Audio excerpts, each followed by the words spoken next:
This is The Gorge. It's a podcast where my friend Sarah and I gorge ourselves on what's happening in the world of video games and entertainment. The Gorge is brought to you by Patreon. That's patreon.com/thegorge, where for just $5 a month you gain access to not one, but two whole podcasts.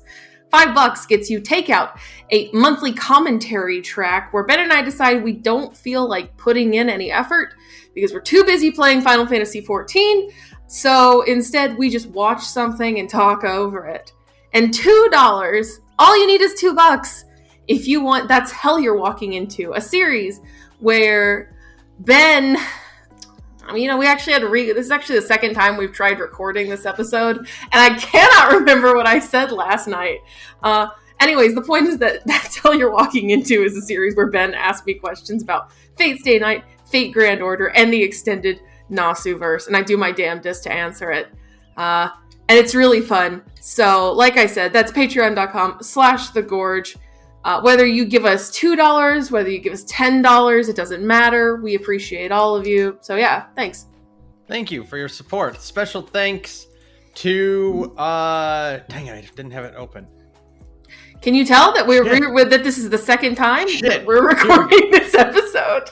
Thank you to JT, Steel Condor, Nihar Bot, Red Lantern Reviews, Holy Star 64, Patrick Perez, Roddy 1/2, Saturn, Alice Marks, Shia, Magus Jack, Liam Lane, and that other one dude. Thank you all. We love you very much. Thank you. So this is our first episode of the month. So it's our news and wrap up. I don't have to ask. Just go ahead and talk. Get it out of your system, Sarah. Okay. I know what you've done. All I've only done one thing, truly, unless it was for content. And that one thing is Final Fantasy XIV, folks. I don't know a life outside of Final Fantasy XIV. Let's see. I cleared all of Shadow... Since the last time we talked, I have cleared all of Shadowbringers and the post-patch content up to 5.3. So basically, I finished the Shadowbringers, like the story of Shadowbringers. I have now finished all of it. And that's a really good video game, as it turns out. It turns out literally every person in the world was right. They're all correct. This is probably the best final... No. Unless Endwalker just manages to really screw the pooch, this is the best Final Fantasy. Unless somehow Endwalker just completely goes over our head. Right, like if I just don't get it, then yeah. If we just completely bounce off of Endwalker somehow, which seems impossible because by all accounts, Endwalker is just Shadowbringers 2, and I really liked Shadowbringers. Can you imagine the world where we're doing the Endwalker episode and we're like, I don't get it. I do not see the appeal. Yeah, I don't get it. This was awful. What are you talking about? Yeah, like everybody else. That's what just finally gets us burned at the stake, hung on a cross. This is what everyone was so excited for? This is awful. What's going on here? Imagine that. No, but barring Endwalker just completely fucking it up, which I highly doubt, this is the best Final Fantasy game.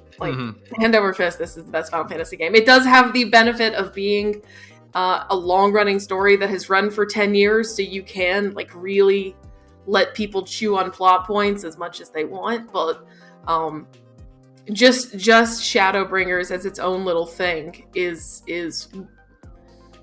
one of the best Final Fantasy games. Hands down. It's just that good. There's a lot. The end of Shadowbringer, the proper end of Shadowbringers, aka 5.3. I already liked the end of the 0.0 version of Shadowbringers, and I was like, oh, this is great.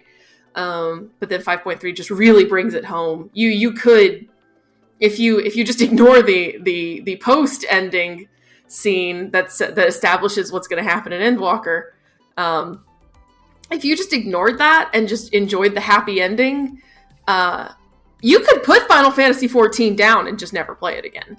You would still have some dangling plot threads that you might need resolved, but otherwise it is a completely perfect package of a really interesting fantasy story of taking fantasy genre conventions and kind of flipping the narrative on them in interesting ways. It has a lot of nice things, or at least compelling things to say about heroism and duty, and knowing your enemy, quite literally knowing your enemy.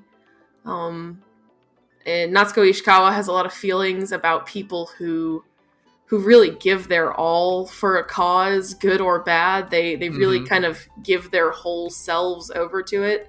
That's the linchpin of the Dark Knight quest line, is this idea that you are completely sacrificing yourself for this thing. When you become a Dark Knight, that's all you are. Yeah. Ever again, is you're just a Dark Knight. You're just, why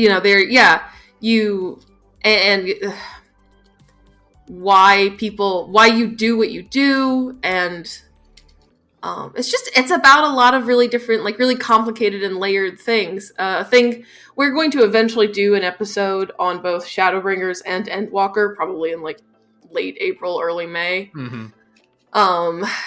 So I want to save some of that there, but I think is also I'm not there, so you can't talk about it. Yeah, I can't talk about it, but so I can't bring all the guns out yet. But a thing I think is a very something to keep in mind when you're playing Shadowbringers and really chewing on it is that this feels a lot like Square Enix saw the success of Nier Automata and went, oh, we can get a little more existential with this, and our audience will eat it up. So that is exactly what Shadowbringers does. It's getting a little bit more funky with what's going on in it, and it obviously benefits from it tremendously. I can't overemphasize how good I think Shadowbringers is just as a complete package. So it's stunning to me that people say that Endwalker is better. There's just, extremely compelling characters. Probably the best villain in the series is in Shadowbringers. Emmett Selk is just, again, I can't say anything for Ben's sake, but if you know, you know. And I need to not say anything else, because there's so much extremely compelling character writing going on with this person, and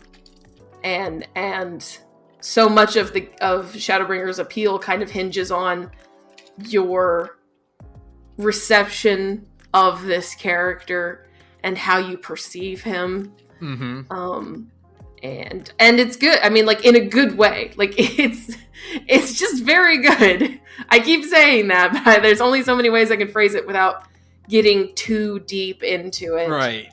And without, delving into spoilers. This is a very impossible to talk about without spoiling things sort of story. But yeah, I think there's a lot of really smart stuff going on. Before we do the episode on it, I will probably do a New Game Plus rerun through it, so I can really chew on what's kind of being said, but it's great. It's legitimately great.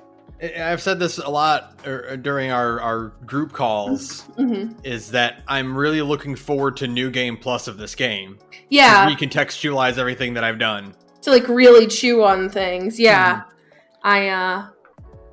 I'm extremely looking forward to our episode about this, because I feel like it's going to be 6 hours long, and at least 4 times I will just be reduced to a sobbing heap. Oh, that's the other thing about Shadowbringers. I finished 5.3, and I have said before that the hardest I've ever cried in a video game is the end of the second act of Tales of Berseria. We have a new winner. The new winner is the end of 5.3, where I cried not once, not twice, but 3 entire times, where I had to mute myself so that, because I was obviously on a call with people while I was playing, I had to mute myself so that I could just sob without abandon, because it was messy, folks. It was extremely messy, the degree to which I cried while finishing Shadowbringers, because some of the stuff in there is laser focused to hit me where it hurts.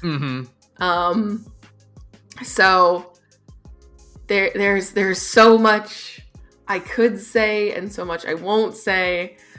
Please look forward to our episode on Shadowbringers at the end of April-ish, because there's a lot here. But I get it now. What I'm saying is I get it now. I understand why everybody I know was like, please play Final Fantasy XIV.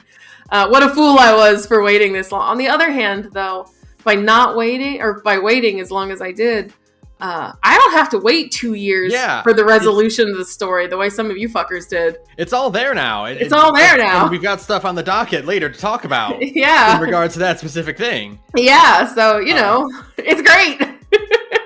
So I'm still getting caught up. Mm-hmm. So I finished Stormblood. Well, partially finished Stormblood. I'm done with main Stormblood. Now I'm in Patch Quest territory. And yeah, it's not bad. Stormblood is fine. It's just not as good as Heaven's Word. No, not at all. Sure. Yeah. And a lot of that is because it only has like 2 compelling characters in it. Yeah, and the 2 compelling characters are the bad guys. Yeah. Yotsuyu and Xenos are both like, oh, at least you're here, because otherwise this would be a 5. Yeah. This would not be nearly as interesting or as good. I think we talked about it during the last episode, but it's worth repeating that the shit with Lise is like awful. The shit with Lise is awful. Yeah, I am positive we talked about this last episode. Yeah. But it is, Lise herself is an extremely boring character. Yeah. And to take like, Ida was never the most interesting Scion. Mind you, none of the Scions were interesting until the Bloody Banquet, but still. But Ida and Papalymo were a fun, those 2 guys. Yeah, absolutely. Right? Like, one's the tiny smart one, and one is the big dumb punchy one. Mm-hmm. And they go back and forth, and it's funny. And Ida was still... She wasn't particularly deep or compelling, but she was fun. Yeah. She was a fun, goofy character with a personality all her own that set her apart from the other Scions, right? Like, yeah. She was different from other members of the Scions. And then they just kind of like toss all that out the window and like, well, here's this new character, but it's the same character. It's like, no, it's not. Why didn't you just kill Ida? Why you effectively did just kill Ida. Like you did, but you did it in a really roundabout way. Yeah, just kill Ida with Papalymo. And then Lise shows up. And then Lise would still be a drag, but at least it wouldn't be so bizarre. But she would be her own character. Yeah, exactly. It wouldn't be so strange. It's just a very odd decision to just totally redo a character like that. Yeah, to effectively just you accomplished the same thing by if you would have just killed them and brought in a new character. Yeah, absolutely. Because like nothing that Lise does in Stormblood is relevant to her history as a Scion. Yeah, she really doesn't, and she doesn't even really bring up Papalymo that much. I mean, none of the game really brings up Papalymo that much. Sorry, we're sad about Moonbrita forever, but nobody's sad about Papalymo. Dad went to the store to get milk, and he never came back. And we've all just been like, well, maybe we'll go buy something. Like, Lise could have been, I mean, and she was, but she could have just been introduced in Stormblood. Yeah, and then she could have just been like the new character for Stormblood. She's just the new white woman spotted for Stormblood. Yeah. And that is definitely something that got brought up last time, but it is still extremely funny to me. Basically every time I see her, it's just like, yeah, look at all these dark-skinned people from this desert country, and also Lise. But all the stuff in Doma is really cool. I loved walking around what is basically like China, Japan. Yeah, absolutely. It's like you go talk to like basically like Mongolian tribes. Mm-hmm. Yeah, like the Azim step is like my favorite part. It's really cool of Stormblood. Like I just like those characters. I like Sadu a lot. In a in a version of Stormblood that was good but didn't have Xenos, Sadu would be the best. Mm-hmm. Unfortunately, we have two characters who are significantly better than her. But the rest of Stormblood is... Yeah, Stormblood just has the problem of being bookended by two significantly better expansion packs. Yeah, right? And it's not only that, but also it doesn't have as solid a direction. Yeah, that Heavensward did. Yeah, absolutely. Heavensward knows exactly what it's about. Yeah, and it's really, really well paced. Mm-hmm. I will say that Stormblood has way better dungeons and bosses. Trials. Yeah. Like, holy shit, every single one of those trials is something to mark out about. Yeah, they're all really good. All of the dungeons are great. Even the optional dungeons. We need to unlock Kugane Castle for you at some, because you unlock Doma Castle and you unlocked Alamigo Palace. But there's a bonus dungeon called Kugane Castle that also just fucking owns. It just owns bones. It's just one of the best dungeons in the game. And then you also get another bonus dungeon called Swallow's Compass. That you unlock as part of the Trials series, as post content Trials series, and that's a really good there's just tons of them. And so the MMO part of Stormblood is quite good, which is what saves it. At this point, they've figured out the formula as to what makes the MMO good, and they cut out all the stuff that's not good. They're like, oh yeah, this is where they start understanding that dungeons just need to be hallways with interesting fights in them. They don't need mechanics. They don't need to be really cramped. All you want is a big, wide hallway with a bunch of stuff to fight. And that's it. That's all you really need. So dungeons are now just big hallways. They saw oh right, the vault. Everybody liked the vault, even if they didn't like what happens immediately after the vault. The vault is a great dungeon. We'll just make them all like that. And then they did, and it was perfect. And they're in Stormblood. They haven't quite, I think there's still a couple things they haven't quite standardized, but most of the indicators in boss fights are starting to become standardized by Stormblood, stack ups and spread outs and lineups and stuff like that. They're all starting to, they're all standardized at this point. Yeah. Which is great. There's less guesswork involved. Yeah, there's no weird gimmick where it's well, what does this mean? Right. Everything is very, you know what you need to do. Stand here, don't stand here. Right. Stay moving or sit still. Things like that. When these things pop up, click on it to do thing. Right. It's all very easy. We love it. Yeah. So, that's good. Actually, it's really funny that in Stormblood they introduced two things in Stormblood, which is swimming underwater and duty actions. By the end of Shadowbringers, they're like, oh wait, both of these things suck ass. Never mind. So they're like, I don't think I did a duty action in Shadowbringers. I might be forgetting. Really? I don't think I did one. I'm pretty sure.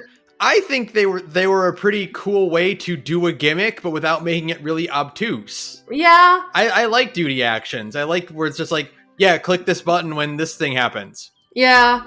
I guess they were just well, we don't need it. You can just do the gimmick just in the battle without having to click anything, So that's what I assume anyways. And there's only 2 areas, I think, in all of Shadowbringers where you swim underwater extensively. And apparently there just aren't any in Endwalker, which is very funny. They're like, oh, fuck this. This is too much work for not a lot of payoff. It's kind of one of those things where this happened a lot in PS2 games, I feel where the first game would introduce a bunch of different mechanics, and then in the second game they'd be completely removed.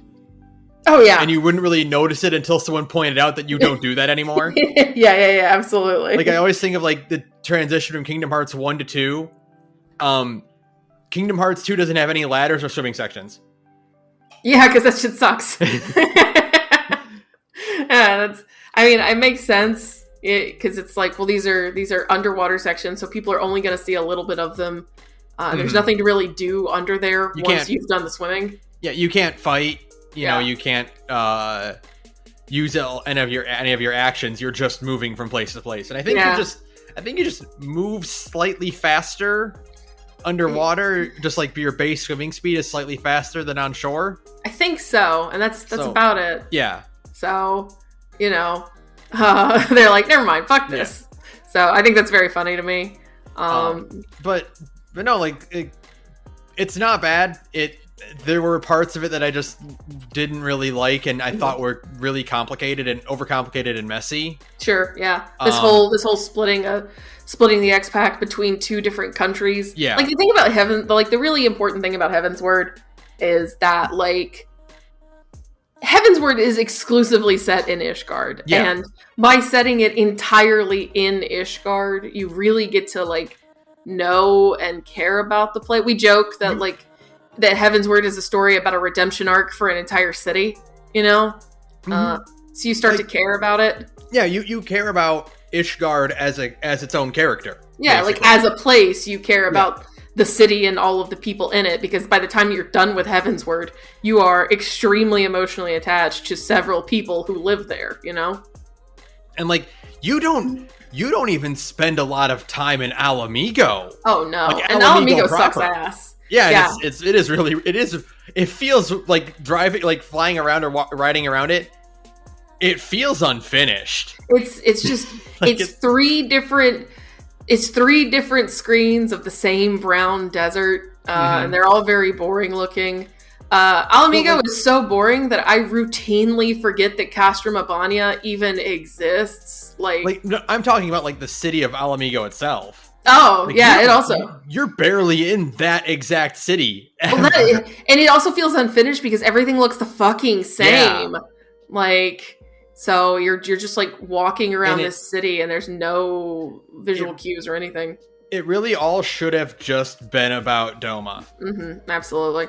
And then the raids, and then you make the fucking raid series or whatever about, about liberating Alamigo, right? Mm-hmm. But just set everything in fucking Doma. It's fine. Because that's more interesting. Yeah, and it would have been way more interesting to see the conflict of the Garlean forces against Doma, right? Right, yeah. Like rebuilding like the spirit of the people of Doma, because and then that way it does kind of become more Heavensward adjacent, because it's like you're really spending time with like these people who have been kind of beaten down and broken. And you're more invested in actually rekindling their spirit of revolution. Mm-hmm. But instead you jump back and forth and you don't really ever get a chance to know anybody that well. Oops. Yeah. So it's just kind of a drag.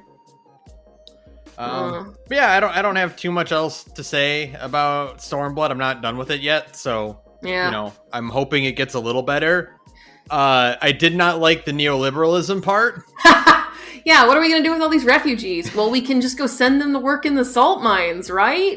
That's the thing to do. When you and Saturn and Oates were joking about that, I did not literally think you meant the salt mines.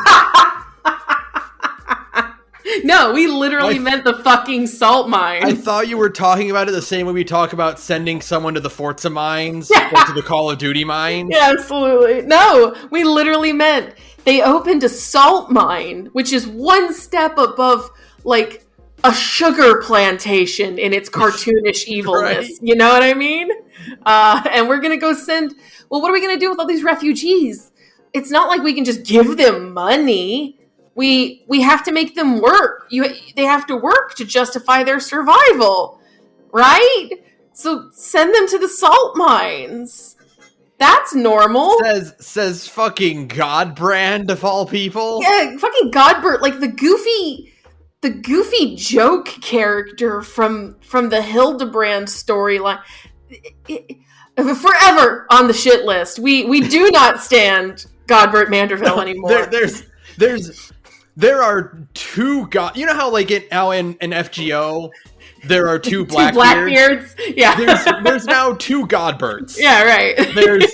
There's the canon Godbert, which is in the Hildebrand quest. And then there's the weird pseudo-imposter Godbert that shows up very briefly.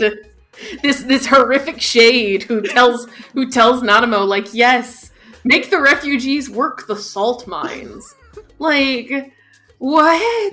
And the craziest thing about it is you could have rephrased this in the way of, yeah, we're going to welcome the refugees in and we're going to have jobs lined up for them. Yeah. But instead they rephrase it as, no, the refugees won't want handouts. Yeah, it's horrible. It's not like, well, we're going to have this new home that, like, you know, we'll bring, you know, the refugees back and we'll rebuild our country together, right? Like that. Yeah. That's kind of what you expect. That's sort of what's going on. Like, Mordona, like where the Rising Stones is, also has that kind of narrative of like refugees doing labor, but it's really more so like, yeah, this place got fucked, and if we want to live here, we have to work together to rebuild it, right? Yeah.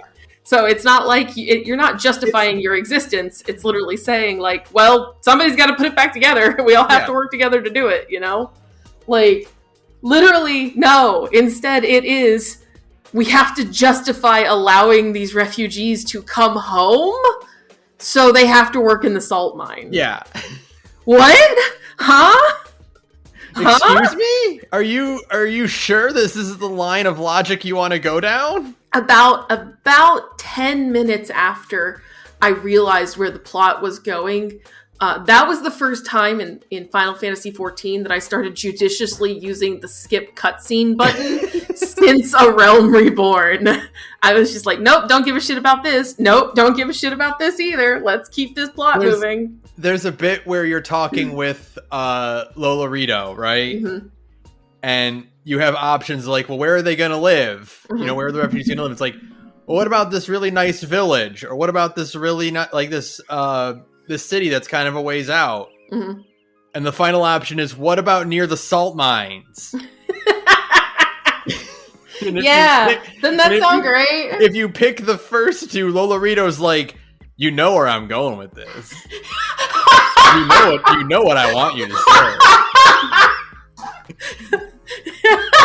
And then your Warrior of Light's like, the salt mines. That's right. Like, yes. Salt mine. Where the industry is.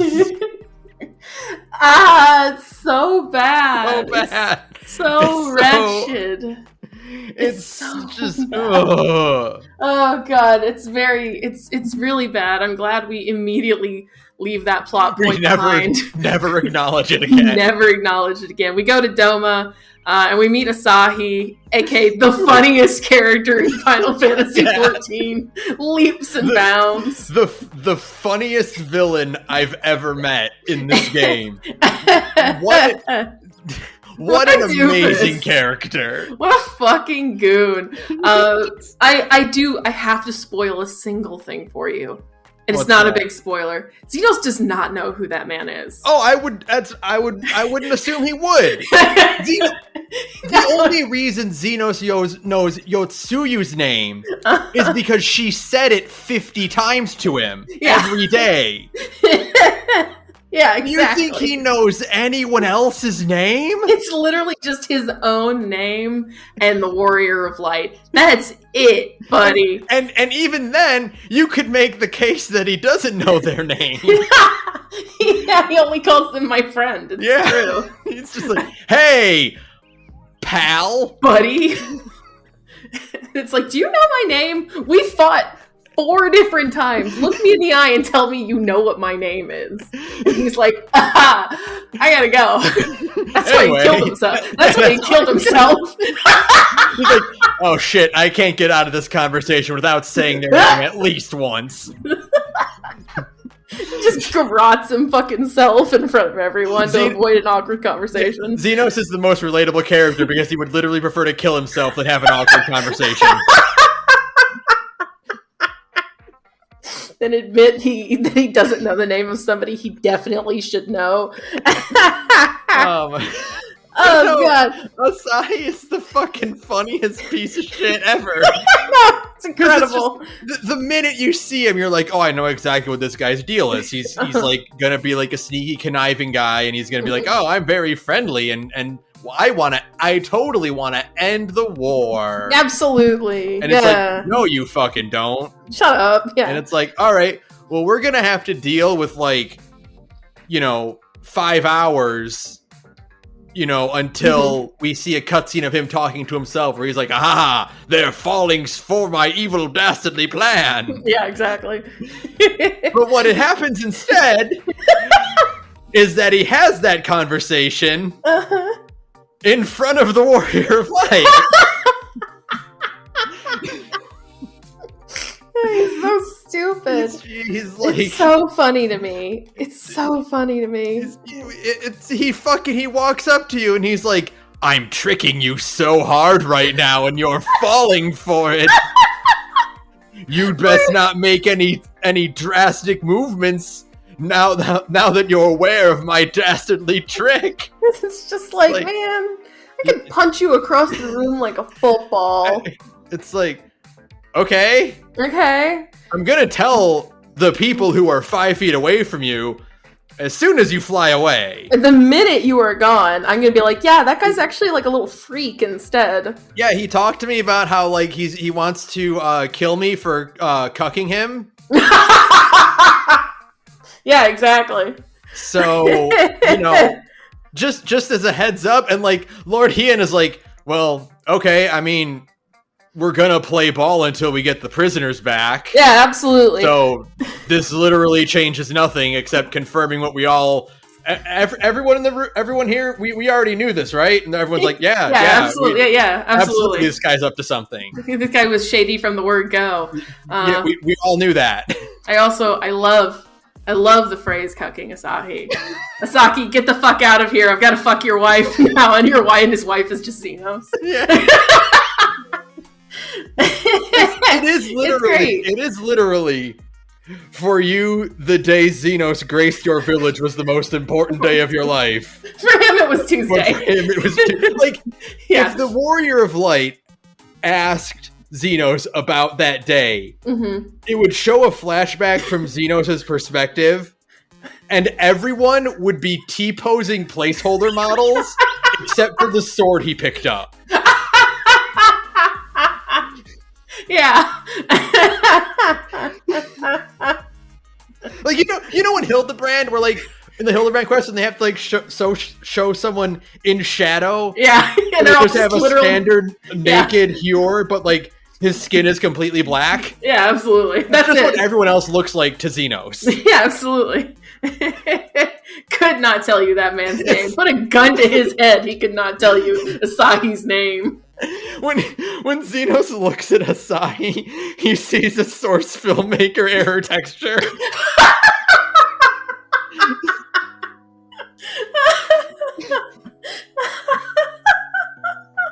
Yeah, absolutely. There's the title, Asahi is a source filmmaker texture error. Yeah. Yeah, hold up. Oh, God. Oh, fuck. Okay. Yeah, no, Asahi is the funniest fucking character in this game. Oh, God. But so that's Stormbringer. That's Stormblood. Yeah, Stormbringer. Stormbringer and Shadowblood. Why'd they make both of them the same? Why'd they do that? Why'd you make the game like that? Why'd you make the game wrong? Why'd you give it two SB names back to back? Why did you make us abbreviate them STB and SHB? SHB, yeah. Oh, God. Okay, we gotta move on. What else did I do? I won't talk too much about the other two. Okay. They're both kind of in the same category too, because they're both about post-apocalypse, where the survivors have reverted back to more of a medieval prehistoric system.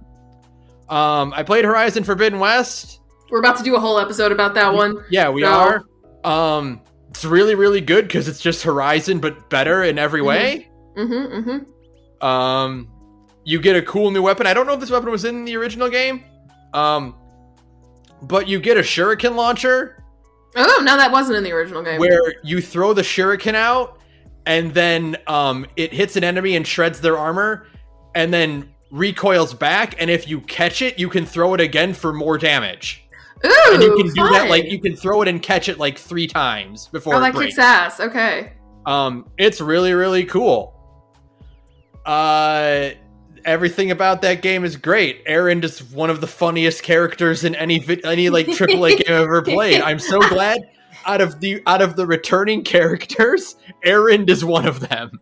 Aaron was great in the original, so like I'm really glad he came back to just be like Aloy's weird sidekick. I'm just really happy about that. There's a bit, it's not really a major spoiler, but like Aloy starts recruiting like team members, and since she has like a huge satchel full of focuses, she like gives them to people who like are now working with her. Okay. When Aaron gets his focus, he discovers. You remember in Horizon 1, you could find the recordings from the two girls who formed like an indie band. Yes. In the abandoned dam. Yes, the two best characters ever. Yes. He finds the song they recorded. Yes. And he starts jamming out to it. I'm so glad. Great. Awesome. Aaron's awesome. Yeah, I'm really loving it. About 10 hours into the game, it goes on a completely different twist that I did not see coming, and I'm super excited to see where that goes. Okay. And then at 15 hours in, it did it again. Yay! And I'm like, yeah, this is awesome. The other thing that happened is Dr. Stone finished. Oh yeah. Yeah. That ended. Boy, we recorded a whole hour of this episode yesterday, and then we lost the recording because Ben's power went out, and it's just like, man. So I won't dive as much into it as I did then. It ended, and the more that I think about it, the more I've because I'm talking about it on like the subreddits and stuff, and it's like the general consensus is that it felt very rushed. Yeah, absolutely. And then someone like made a response like, like, I don't think it was rushed. I think it was like everything played out exactly as it should. I really liked it. And I thought about it, and I was like, yeah, all the events that happened were correct. It's just that they needed like 3 more chapters to pad it out and like really make the finale hit, Yeah. It's just like you just needed some more breathing time to like raise the stakes and to like make the final conflict more interesting. Because like the whole thing about Dr. Stone and why I loved it so much is, for one thing, it scratches the itch of base building. Okay. Because the whole thing is the whole manga is framed in like civ builders or like upgrade stations. Yeah. Because it's like, whenever Senku invents a new thing, like you get a little video game text box that says like kiln acquired. Or Or like assembly line acquired.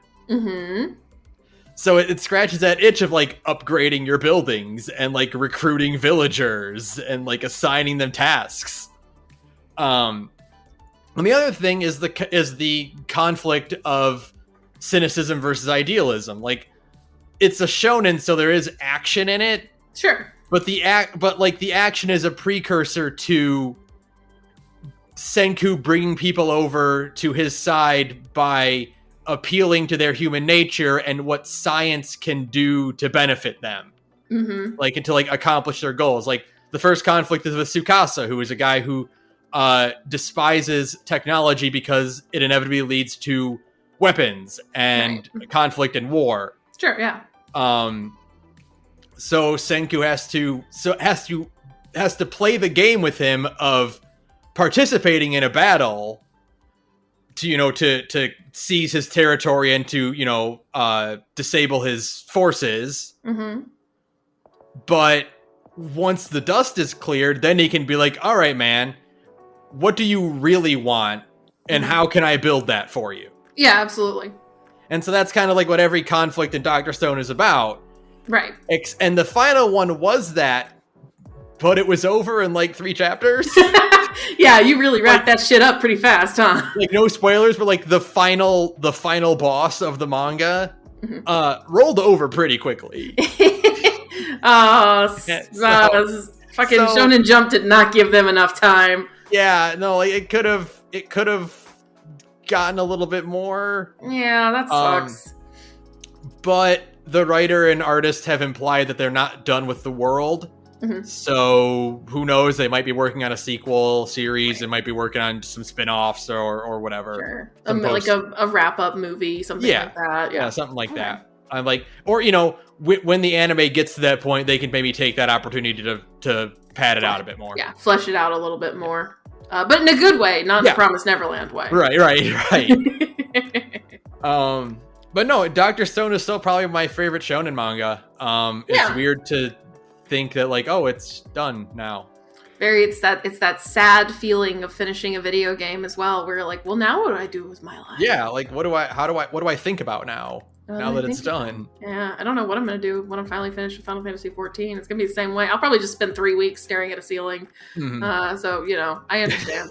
That's what I'm saying. Yeah, well, it's existential crisis. It's proportional to how long the series, So, you know, 200 hours of 14 is a week. Sure. Where you can't think straight.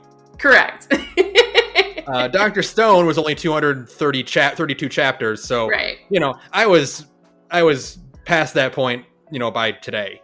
Yeah, chapter came out on Sunday, and you've officially kind of gone through the grieving process, you know, of being like, well, now what do I do with myself? Like, it takes a couple days to like reorient your brain and be like, well, it's over, and then you move on. It is weird though to have a shonen series like end, even if it was kind of a rushed ending. And not just get like shit canned in like a really, you know, unfortunate way. Not unlike the other three.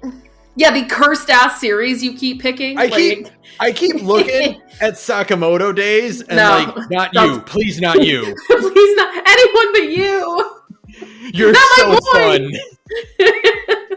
Please spare my boy. I'll give up Kaiju number 8, but please don't take Sakamoto Days from me.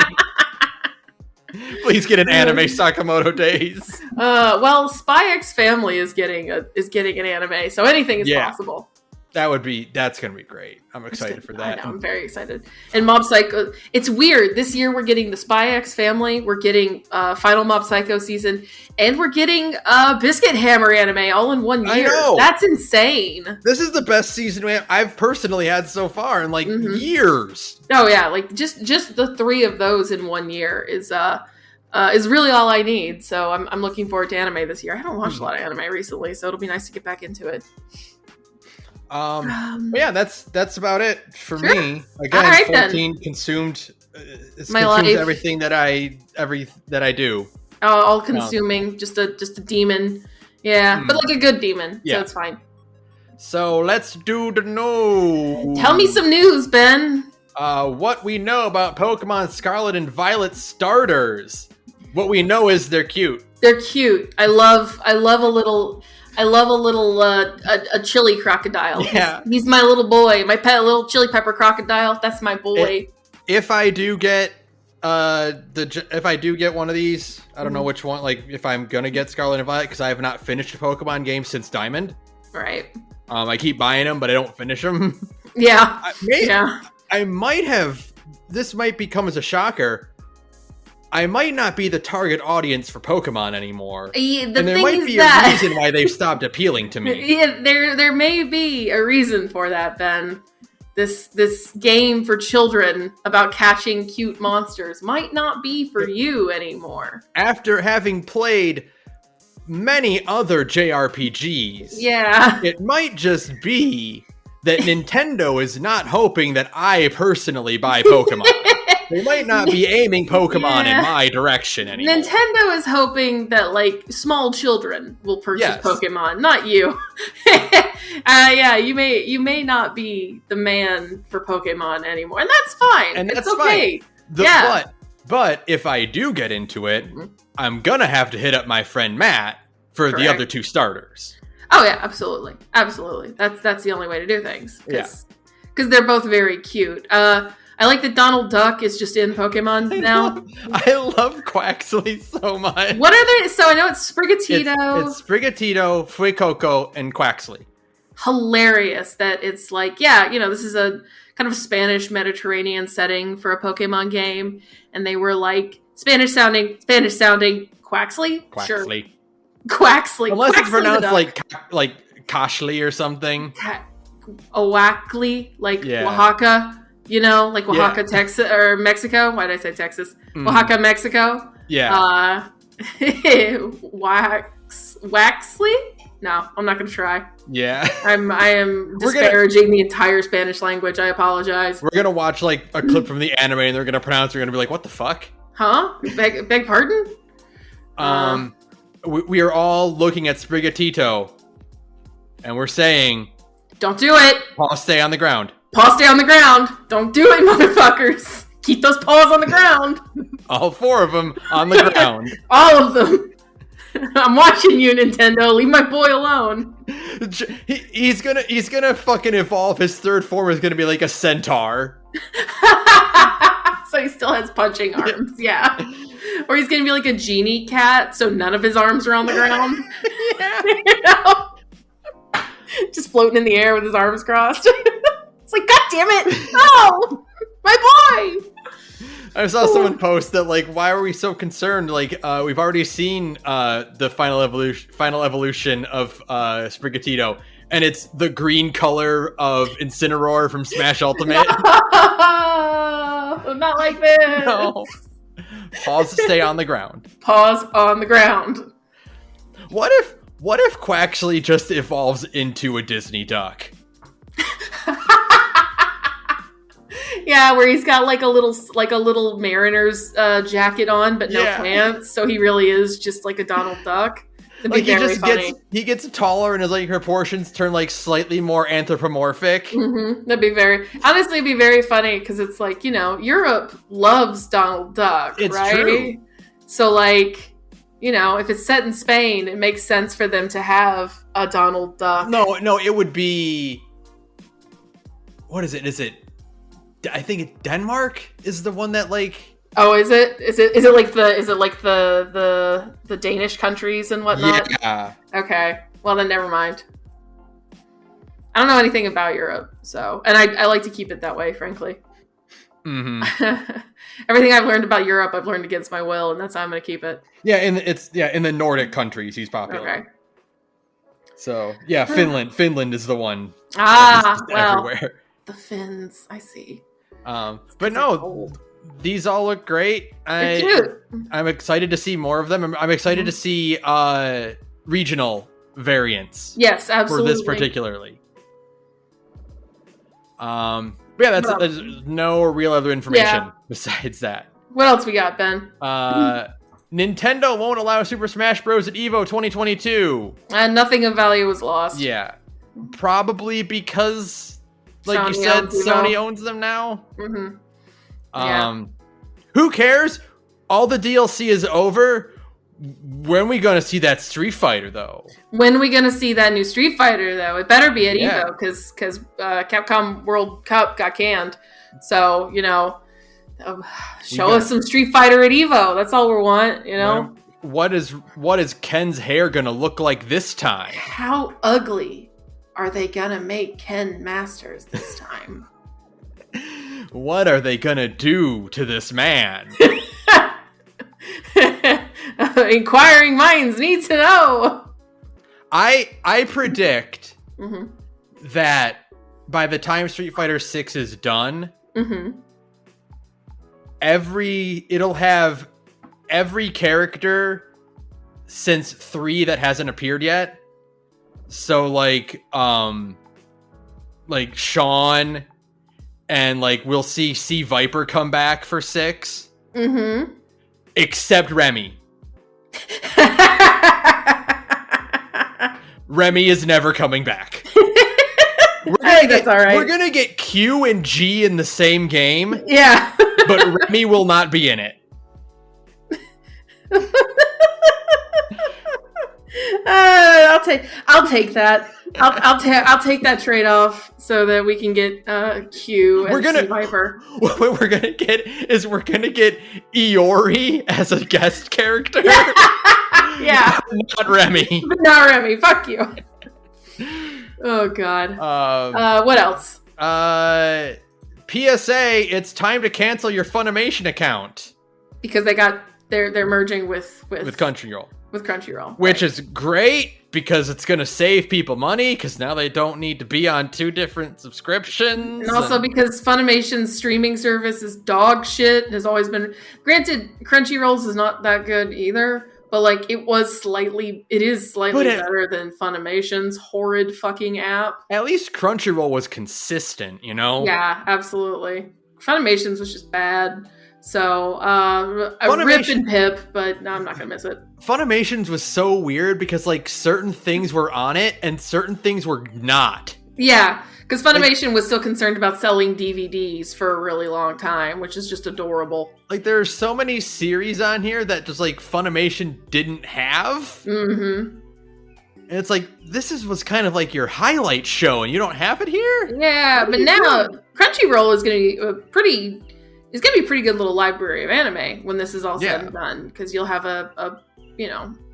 that's 2 really big libraries smashed together. So, you know. Maybe with all this money, they can put Bakano on it. Shut up.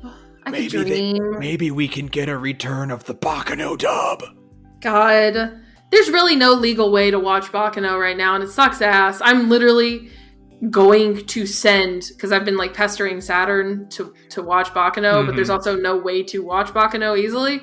I am just going to ship them my DVDs and be like, here, watch these and send them back to me. It's fine. It'll be like keep circulating the tapes with MP3K, but it's just my specific box set of Bakano so that everybody I know can watch it. It's one of those things where I'm like tempted to like convert them to a flash drive or something, because like if these DVDs start to corrode, like that's it's game over. It's game over. I have no way to watch Bakano. I mean, obviously the Gorge does not endorse the extremely cool crime of piracy. However, you could pirate them. I don't even know if like there's a reliable like torrent anymore? Torrent for Bakano. Surely to God. Maybe. Oh, that's a good point. Right? Oh, no. Yeah, maybe I should convert my DVDs onto a flash drive so I don't lose it. Because, like, right now it's, like, impossible to watch Bakano anywhere. Despite it being one of my favorite anime ever made. And not just that, but, like, the dub, too. The dub in particular is one of the most standout dubs ever made because of its, I mean, it's set in 1920s New York, so there's a bunch of, American voice actors doing pretty good period accents, so like that kind of sells it even better. It's just great. Like, it's if you can find a way to watch Bakano, we did an episode about it. Watch Bakano and then listen to our episode about it because it's great.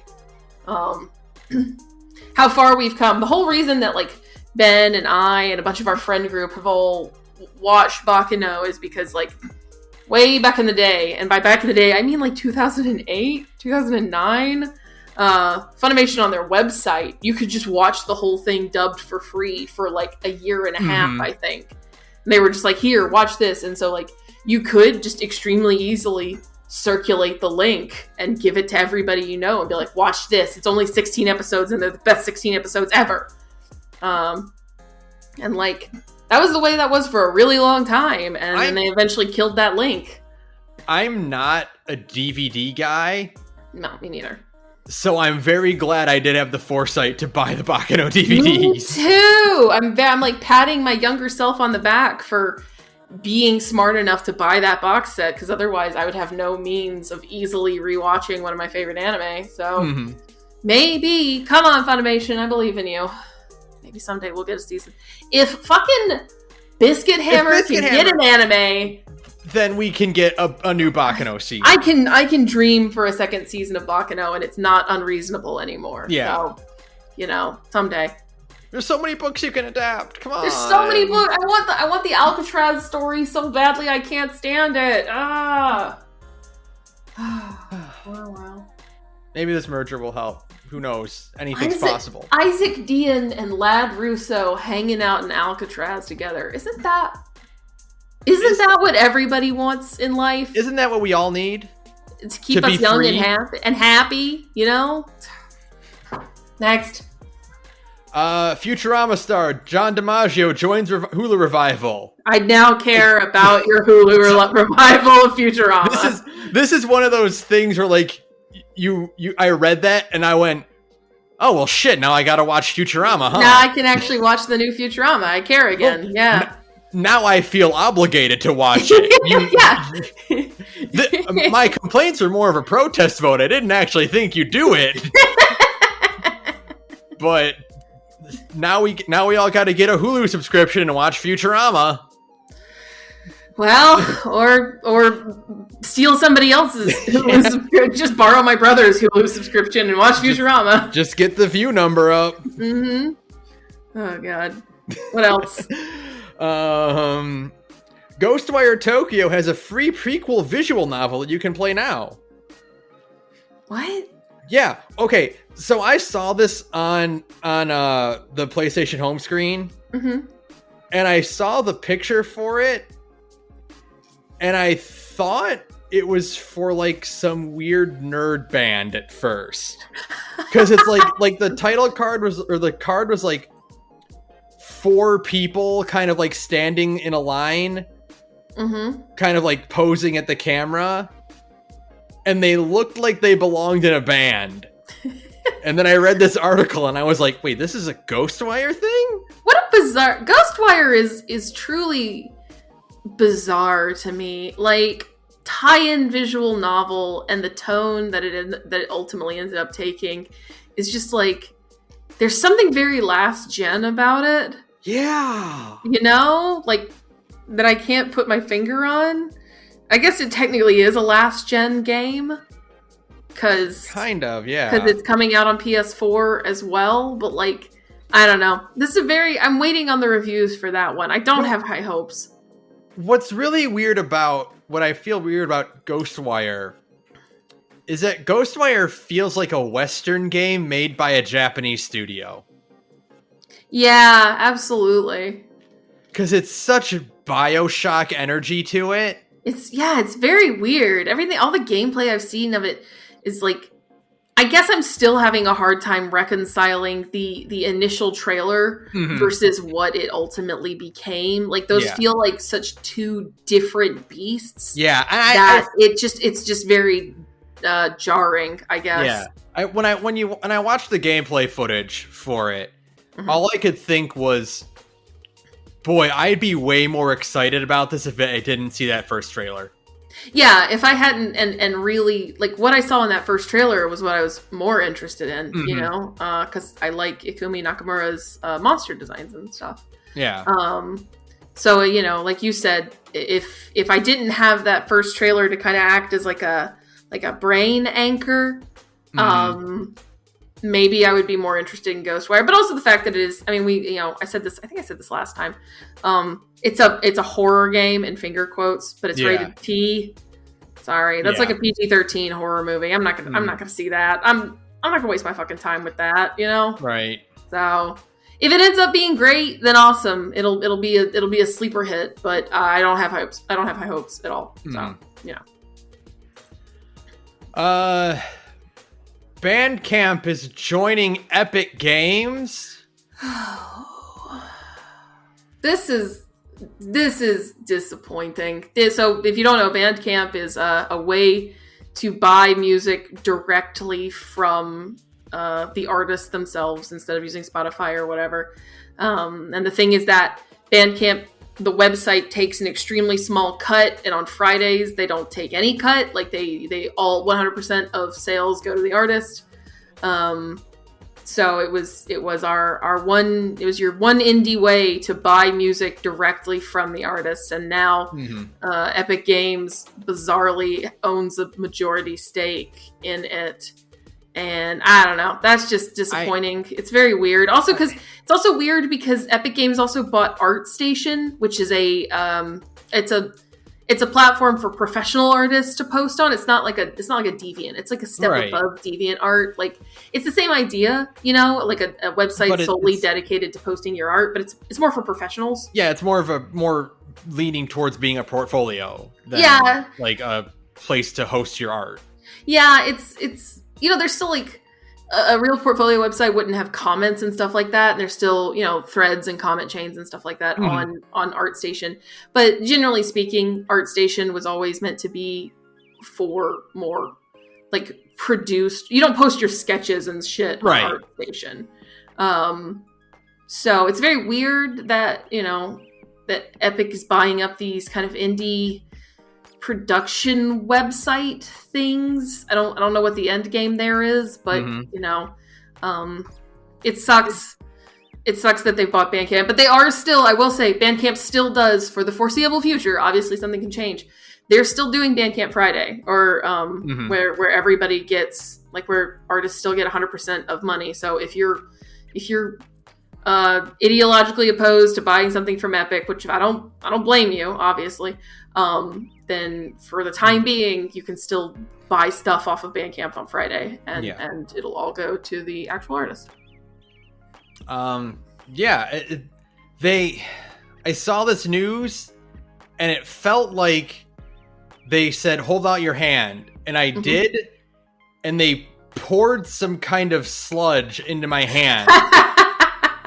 Yeah. And I was like, and they were like, here you go. And I went, I don't want this. What am I supposed to do with this? How is this supposed to... What? Even Bandcamp's announcement that they were being bought by Epic is like weirdly apologetic. Like if you read the language, I can't recall any of the language off the top of my head, but like when you read it, they kind of sound like they're saying we're sorry that we got bought by Epic, which is very funny. But I think it's disgusting, but I can understand a studio buying another studio, right? Like Microsoft buys Bethesda. Okay, I mean, yeah. Sure. Bethesda make video game. Yeah. And Microsoft want money from video game. Correct. That tracks. This would be like if Valve was like, we bought Adobe. Yeah, it's weird, right? What? Like, what is the purpose, I guess, is what I don't understand. What does Epic hope? And someone did point out, Fortnite's been doing a lot of concerts. Yeah. I guess, but I feel like... Epic Games has been doing a lot of music-related things. And I wonder if they're trying to be like a record label? A music producer, too? I don't know. Maybe they're trying to, like, I guess maybe they're trying to branch out their... Is there like a higher up that like wants to live out his like old childhood dream of owning a record store? Does Tim Sweeney want to also be a music mogul? Is that what's going on here? I don't know. The goal? I don't know. It's a very strange decision. I don't know. Well, I guess we'll see what comes of it later, but right now, just buy your music off Bandcamp on Fridays, I guess. FF14 patch 6.1 releases in mid-April. How do you like that we now officially give a shit about Final Fantasy 14 patches, folks? If you're listening to this and you were one of the psychos who was on the years-long project to make us give a shit about Final Fantasy 14, this is what you get. We now talk about Final Fantasy 14 patches on the podcast. There was technically another update, like news update, that we didn't do on the last docket, which is where we learned that they're killing Cape Westwind. They're killing Cape Westwind.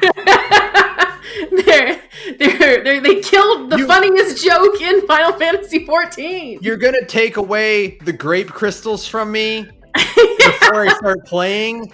And now I can't even have Cape Westwind anymore? They took away the grape crystals before I started playing. A week after I started playing, they took away my Dragoon chain.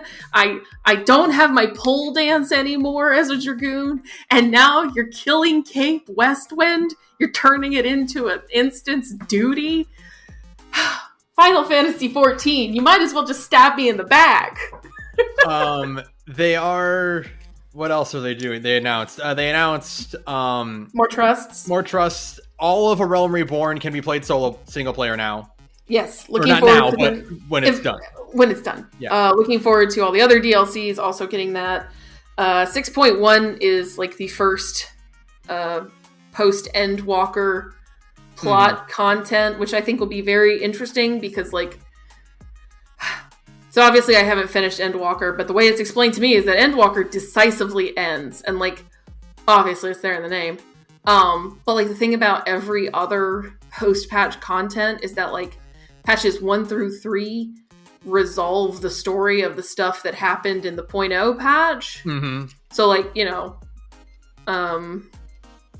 like the Heavensward 0.3 patch is where you fight Nidhogg at the final steps of faith, right? Right.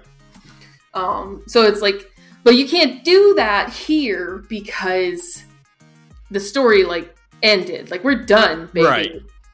So I don't know what that means, what that's going to entail. I don't know what they said. It's like they call it a new adventure or something like that. Mm-hmm. So it's like, well, we're starting the whole new storyline here without knowing anything about how Endwalker ends. Mm-hmm. I'm pointing to the stands. Do it. This is the lead up to FF14-2. I really hope so. I also really hope for that. This is like new progression systems and stuff. The patchwork will lay the ground for you to import your character into FF14-2. Yeah. I really hope so. I hope they don't do the WoW thing where they just keep giving you more levels, you know? So yeah, I'm looking forward to what all that entails. There's a bunch of new Hildebrand. But yeah, there wasn't apparently there's no Shadowbringers Hildebrand quest, which makes sense considering, you know, Shadowbringers. So we're getting a new Hildebrand quest.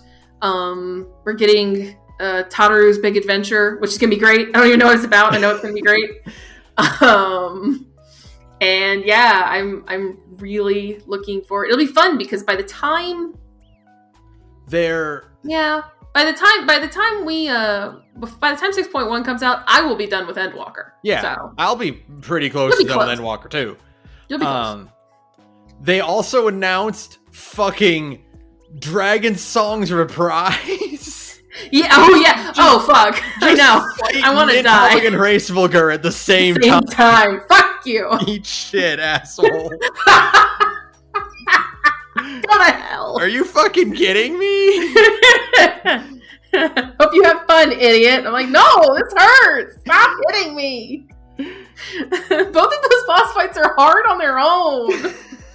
How are you gonna smash them together? Fine. But I am looking forward to it. Yep. I discovered I've been turned into a maniac who just really likes dungeons and boss fights in Final Fantasy XIV. They also announced we're making the game look good.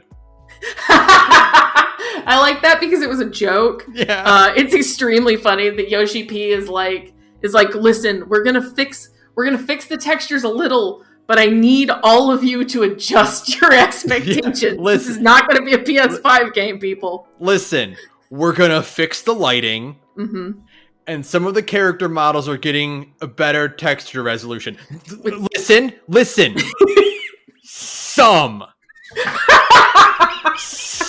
of the characters are getting a texture bump. Yoshi P pointing directly to the camera like, if you ask me for anything more, I'll show up at your house. I swear to God. I know where every single one of you people live. I need you to look at me right here. Eyes, right here. Focus, right here. Some of the characters. Maybe they'll finally fix everybody's really ugly hair textures. That's like number one on the list, is because like I love this game a lot, obviously. But like every time they zoom in on these character models, I'm like, don't do that. Nope. I don't need to see every single pixel in Alphino's hair texture. I need you to update that, Final Fantasy XIV. Run it through the fucking waifu 5X filter if you have to. What I don't need is to look at someone with like a pattern on their outfit, and see every individual square it's made of. Yeah. There's a character in Shadowbringers where they look like a Minecraft character at one point. like the pixel texture is just like Minecraft diamond. It's really bad in Stormblood though, with everyone's like kimonos. And it's like, yeah. Don't zoom too closely. Please don't zoom into that too much. I know that this was a PS3. It's wild to me that this was a PS3 game at one point, though. Yeah. Although with Stormblood is where they were officially like, this ain't a PS3 game anymore. We're done with PS3 support. So, but they've been shackled to having to support the PS3 version for so long. They can finally go like, we ain't doing that anymore. Right. So fortunately, they can upgrade it a little bit. So what we're just gonna get, new players are gonna know who the important characters are because they're the ones who look way better. With the good textures. Yeah. It's like like an anime spot main character. Yeah. It's whoever has cotton candy hair. In this case, it's who has the good textures. It's just fucking like, which of these things can you interact with, and one is not, like, look at the thing that's not on the pre-rendered background. Yeah, absolutely. Well, that guy has a good hair texture, so you know what? That's a major character. Okay, then. What's next? Microsoft suspends all new sales of products and services in Russia. And then a bunch of other companies are also doing this. Yeah. That's not going to fix anything, y'all. I get it. But also, it's extremely stupid to me. You know, like the really galling one is PayPal, stopping all services in Russia. And it's like, yo, yeah, you're really going to stop the war because like a 15-year-old fan artist can't take commissions anymore. Good job, guys. Well, I saw, I think Square Enix has stopped the servers in Russia too for 14. Yeah, that doesn't. I mean, doesn't really. You don't. Do you think Putin has an account? Do you think Putin does raids on Tuesdays? No, guys. Oh God, this isn't gonna change anything. It's Freedom Fries 2.0. You know, it's here on the news. Like, we took all the Russian vodka off the shelves. Freedom Fries 2.0. Like, well, okay, whoop-de-fuck. But like, worse because you could still buy fries. That's true. Good point. Yeah, it's just stupid. It's just, standard rah war horse shit. Performative. Yeah, support. as if that's really gonna like the war in Ukraine is extremely unpopular in Russia, but like whoop-de shit, it's not gonna do anything, So I mostly just feel like fucking Twitch streamers in Russia basically woke up and were like, oh, I don't have a way to make money anymore. That's cool. Great. I'm just fucked now. I also don't particularly like that companies can just decide to do this. Yeah, it just feels very like, it's just more that like fucking Western, bloodthirstiness. Yeah. Trying to be like, yeah, no, we love supporting, Just put the fucking Ukrainian flag in your Twitter handle and leave it at that. It's not like you're gonna, do anything to affect any kind of change because again, some fucking weeb in Russia can't play Final Fantasy XIV is what I'm saying. The people who make the decisions about this war don't give care. A shit. They don't give a shit. Yeah. Like, none of Putin's generals are gonna go home and be like, what the fuck? Why can't I log into 14? Yeah, exactly. Wait a minute. Are we the bad guys? Yeah, it's stupid. Ugh. But I'm just surprised at like the quickness in which every company decided to do this. Oh, sure. I mean, it's just a new type of PR shit, right? It's corporate, it's brand solidarity horse shit to make themselves look more. And then they won't, in 2 months, they'll be like, we're quietly resuming sales in Russia. Yeah. Yeah. Wow.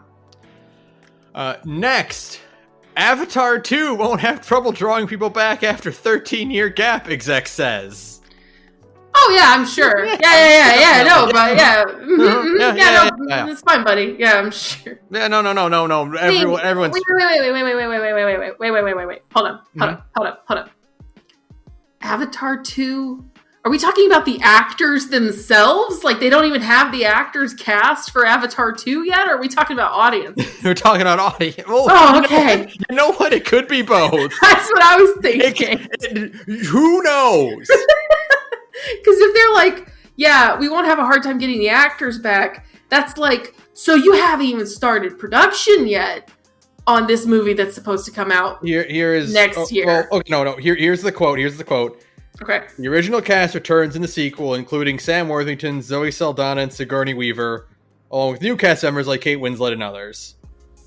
Okay. So they're talking about audience, which is still like, yeah. No. Everyone's totally excited for. Yeah. 100%. Yeah. We're definitely not gonna get people who go, the M. Night Shyamalan movie. Are we talking about that cartoon on Nickelodeon? No, the other one. There was another one? Yeah. All anybody knows it as is like the place that has a world at Disney World now. Yeah. They made look at that. They made another movie based on a Disney park. Yeah. It's like Pirates of the Caribbean, but with aliens instead, right? It's like, no, that actually was a movie first. Really? You mean like the Jungle Cruise? That movie everybody saw and loved, The Jungle Cruise with Dwayne "The Rock" Johnson. Oh God. Next. Forspoken delayed to October. Good. Yeah, that's probably for the best. It would have been killed by its own company. Yeah. Like, because I think that Stranger of Paradise has way more meme hype behind it. Well, so it just would have been obliterated by its own company. So we would have gotten is Stranger Paradise in March, right? 14 in April, and then Forspoken in May. Oh God, we just would have been the Square, and we had the Nier Replicant episode. Yeah. So we just would have become the Square Enix podcast. Yeah. So at least this time we get a break. Yeah, so it's good that they're not blowing their load in the beginning of the year. Yeah, thank God. They're gonna push it back and give it some breathing room. October 11th is still not bad. That's fine. That's not too far out. No, yeah. That's perfectly fine for tightening things up and bug fixes and whatever. That's only 5 months. It's not bad. Yeah, that's not bad at all. So, and then finally. Mm-hmm. New Star Wars game reportedly delayed to 2027. Oh, this game does not exist. This game is not coming out. This game exists. We did it, Ben. We found a game that exists less than Mass Effect 4. God. We did it. There is nothing but that trailer. That is all they made was they have nothing else. And part of it is that, if you read the article, it's because Quantic Dream can't find people who want to fucking work with them because it's a horrid I know, Ben. You mean people don't want to work at Quantic Dream? I know. Why wouldn't they want to work at Quantic Dream? Quickly Googles Quantic Dream. Oh no! Yeah, that's why. Yeah, it's very funny to me though. I do think it's hilarious that they just can't find people who will work at that fucking shit show. I just think delayed to 2027. At that point, that game is just not real. That's 5 years from now. You might as well have just put indefinitely. You should have just canceled it. Yeah. Or just say that or why even announce it at all? To me, that's the weirdest part, right? If you're gonna project that the game won't be out until late 2027 or early 2028, so 6 years from now, I could be dead by then. One, I could be dead by then, and two, at that point, just don't even announce it. Right? Just be That's why Valve says it'll come out when it comes out. Well, clearly what happened is they did not get the influx of new employees that they thought announcing a Star Wars game would get them. Yeah. Is what happened. Yeah, you know what? That's actually a good way to put it. Yeah, absolutely. So. Yeah, you know, but because it's like, well, the thing is that, look at the reaction to Quantic Dream Star Wars game, like, on the internet. Nobody was excited. Everybody saw the trailer and was like, ooh, cool. I always Star Wars game. But then, like, you think of fucking, like, Wooly and Co.'s reaction. The fucking Wooly's reaction, where it's just him, Reggie, and Min talking about how, like, and Reggie's like, well, what is it? And Wooly's like, I don't know. It could be anything. It could be. And then you see David Cage and you just watch him sink back. You just watch the light leave that man's eyes, like the soul escaping from his body. Like, no, I'm sorry. Nobody is excited for the Quantic Dream Star Wars game. And the fact that, Quantic Dream has like an extreme dog shit reputation as a place to work now. Like, no, you're not going to be able to pick up enough employees to work on this fucking thing. This was a huge waste of time and effort and Disney's money, which is funny. I do love it when Disney wastes money. But that's why they say 2027 and not delayed indefinitely. Is because Quantic Dream is going to end up like Ubisoft. Oh, yeah. Like Ubisoft Singapore, where they're like, yeah, gotta make something or else we's gonna break your kneecaps. Yeah, the mouse showed up at David Cage's house and was like, aha, you better put that game out, motherfucker. You know? Some fucking execs showed up and they're like, and you know, it's like, so when's that game coming out? And David Cage is like, 2027? And then they slowly back away. I am French. I know how to do the accent, says Ben. Oh, yeah, no. Like, it is a Singapore. It's an Ubisoft Singapore situation where he's two in the hole now, so he just has to keep promising, like, yeah. No, it's definitely coming out. I just need a little more time. Please don't kill me. Don't kill me, Mr. Mouse. I have a family. I'll have your money by the afternoon, I promise. Oh, God. Oh, Jesus. David Cage's body found in back of trunk. Covered in mouse droppings, huh? Oh, no. Mouse droppings and duck feathers. What happened? Oh, God. You know what? Now that I think about it, everyone makes the joke with Mickey, but they should be like, Disney's going to send Donald to kick your ass. Honestly, yeah. Donald is the enforcer. Donald would be the enforcer, 100%. Yeah. Like, Mickey Mouse is just, you know, the one whose ring you have to kiss. Yeah, that's just proper characterization right there. Yeah, you know, Donald Duck is the one who will show up and, like, kill you in front of your family. Yeah, you're going to, you know, the camera's going to cut back and the house is going to, like, bounce up and down in its foundation. You know, and then Donald drags out 3 sacks into a forest and buries them in a hole. Yeah, absolutely. 3 sacks just trailing blood. Yeah. Fine. Oh, God. Okay. Well, we got through that. We got through this one. That's what happens when you have to record the first hour of an episode twice. Yeah. Is we get through, because we already heard some of this news at the beginning. Because we tried to do this yesterday and then the power went out and we lost the fucking recording. So... like the first couple news stories, like we already heard this shit. Move on. Let's go.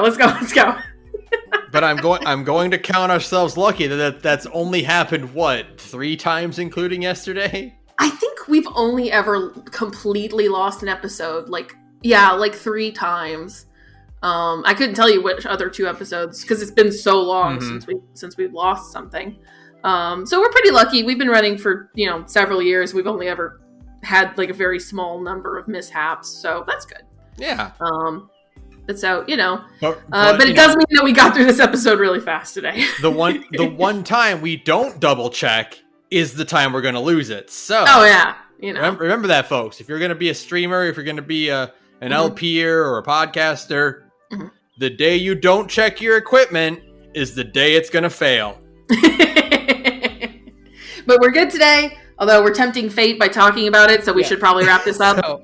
That's it. Thank you to DJ Cutman for use of background music. You can follow me on Twitter at thegorgepodcast. You can follow Sara at radioinactivity. You can email us at thegorgepodcast@gmail.com. And if you want to listen to Sara prattle on about other RPGs, you can listen to her other podcasts. I do not prattle. I entertain, thank you. Because I'm in another podcast called Big Gay Nerds, where me and a bunch of cool queer friends get together and we play tabletop games. We cycle through a lot of different systems.